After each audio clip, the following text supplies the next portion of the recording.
பிரகாசம் அவர்களே,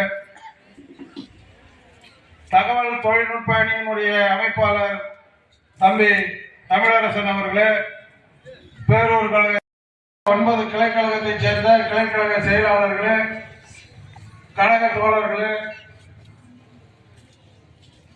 அவர்களே, இன்றைய நாட்டினுடைய நடப்பை தெல்ல தெளிவாக நமக்கு எடுத்துச் சொல்ல வருகை தந்திருக்கின்ற கோவிந்தன் அவர்களே, தொடர்ந்து 3 பொதுத்தர இருக்கின்ற மாவட்ட கழகப்படுத்துகின்ற அந்த சீப்பு பொட்டு இந்த மாதிரி போன்ற அந்த அழகு உபகரணங்களுக்கு கூட ஜிஎஸ்டி வரி உண்டு.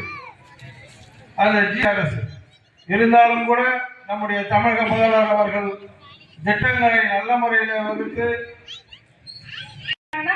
ஏன் இவங்க இந்திய படிக்க கூடாது, சென்ட்ரல்ல ஒரு மொழி கத்துக்கினா குழந்தைங்களுக்கு நல்லது தானே அப்படின்னு நினைக்கிறாங்க.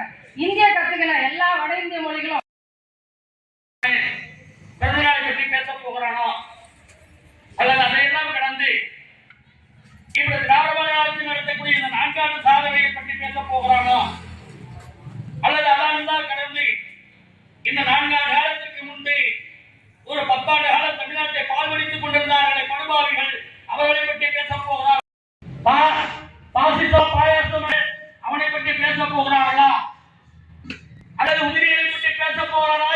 இந்திக்கார வருவான் என் தமிழ்நாட்டில் சாகடிக்க எந்த உயிரை கொடுத்தாலும் கொடுப்பேனே தவிர இந்திக்காரனுக்கோ இங்கே வேலை இல்லை.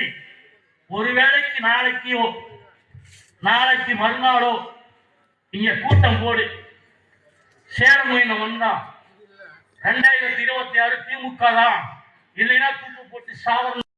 ஸ்டாலின் இருக்கும் வரை திமுக இளைஞர்களுக்கு பெருமை, எங்கள் மாண்புமிகு அண்ணன் தளபதியா இருக்க வரை இனத்துக்கும் இயக்கத்துக்கும் பெருமை. நீங்கள் எப்போதெல்லாம் உதயசூரியனுக்கு வாக்களிக்கிறீர்களோ உங்களுக்கு பெருமை. இத்துடன் விடைபெற்றால் எனக்கு பெருமை. நன்றி, வணக்கம். உருவாக்க இருக்கிறார்கள். நம்முடைய தலைவர் அவர்களும் இந்தி வேண்டாம் என்று சொல்லவில்லை. தமிழ்நாடு என்று ஆரம்பித்த காலத்திலிருந்து பெரியார், அண்ணா, கலைஞர் அனைவருமே இந்தி வேண்டாம் என்று யாருமே சொன்னதில்லை. ஆனால் இந்தியை ஆட்சி மொழியாக படிப்பில் ஒரு மும்மொழியாக கொண்டு வரக்கூடாது என்பதை தான் வலியுறுத்துகிறார்கள். இருமொழி கொள்கை நம்முடைய பாடத்திட்டத்திலே ஆங்கிலம், தமிழ் என்ற இருமொழி கொள்கை இருக்கிறது.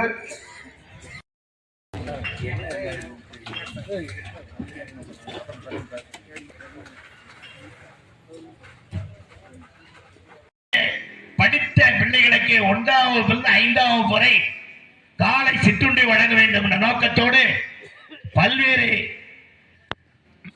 திட்டங்களை விட இந்த திட்டங்கள் மக்களுக்கு பயன்பெறக்கூடிய சூழலில் மாணவ செல்வம் கழக பொறுப்பாளர்களுக்கும் மற்றும் பெயர் விடப்பட்டுள்ள அறமணி மேற்கு ஒன்றிய கழகத்தின் சார்பாக மனமார்ந்த நன்றியை தெரிவித்துக் கொள்கிறோம்.